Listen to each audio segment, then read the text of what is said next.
Chers amis, mesdames et messieurs, nos quotidiens sont exposés à des mutations profondes et radicales.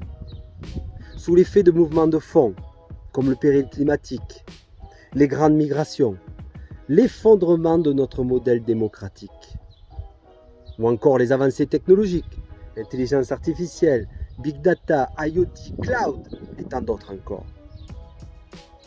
Mais aussi comme la médiatisation anxiogène de notre monde, qui conjugue leur effet déroutant sur notre quotidien.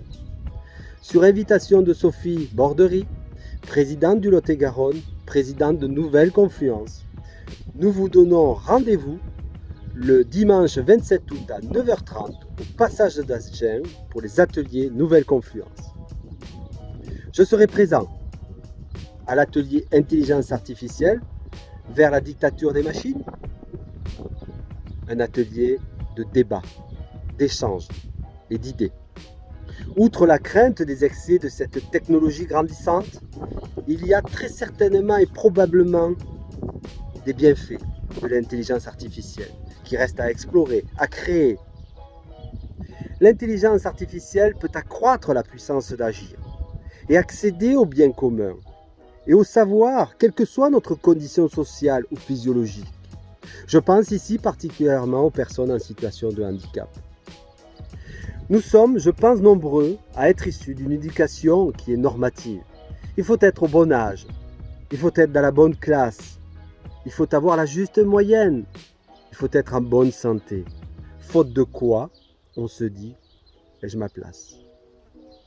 Et du coup, nous sommes faits de cette culture-là. Ici, on a des normes très tendues.